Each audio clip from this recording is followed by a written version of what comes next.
name is Guilherme, and we are going to be talking about the Electoral College. I will be starting off by explaining what is the Electoral College. The Electoral College, first of all, is a process, not a place. The Founding Fathers established in the Constitution, in part, as a compromise between the election of the President by a vote in Congress and the election of the President by a popular vote of qualified citizens. In other U.S. elections, candidates are elected directly by popular vote, but the President and Vice President are not elected directly by citizens. Instead, they are chosen by electors through the process called the Electoral College. So what is exactly the process? The Electoral College process consists of the selection of the electors, the meeting of the electors where they vote for president and vice president, and the counting of the electoral votes by Congress. A majority of 270 electoral votes is required to elect the president. Your state has the same number of electors as members in its congressional delegation, one for each member in the House of Representatives, plus 2 senators.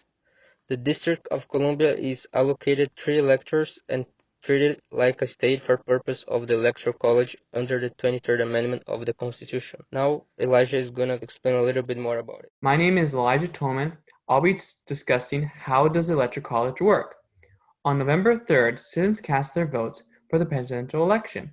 Their votes are directed to the other person called the electors to vote for the candidate who receives the most votes. In each state, the political party sends their winning candidates to the state capital to vote.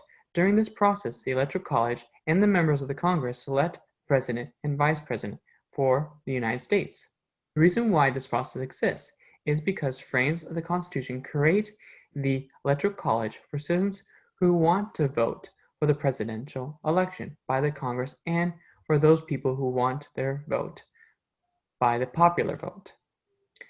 Today, about 538 electoral are in the Electoral College. Each state vote is equal to the number of representatives in the House of Representatives. Currently, a total of 435 plus 2 senators, a total of 100, depending on the state you live in, and the laws may differ on how citizens are allowed to vote. In this District of Columbia, 48 states had the winner-take-all policy that Electoral College votes must follow. That means that the president who wins the election says that about 51% of the state's popular vote is awarded to 100% of the state's electors. Hundreds of citizens are opposing to reform the Electoral College and aim to change the vote for the presidential election. This process is protected by the Constitution, and only an amendment can change this process. The article on what is the Electoral College quotes that per research, studies show founded that the majority of the U.S.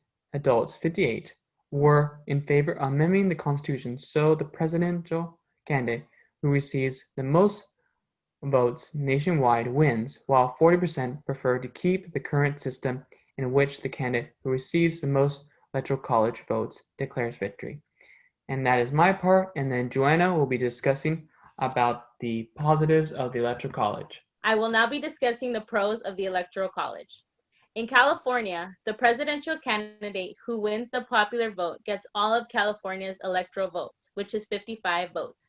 The Electoral College keeps smaller states' voices heard during the election. In a purely popular vote, small states wouldn't carry any weight, and candidates might focus only on states with dense populations.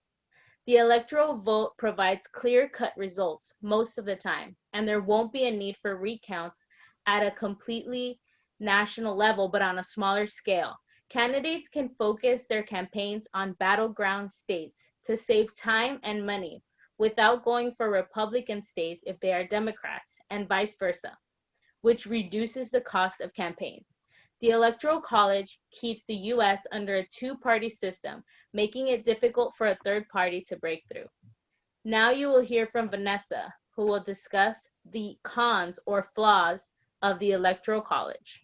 Discussing the flaws or criticisms of Electoral College is by state, not individual. Even if you win the popular vote, it does not mean you win the presidency.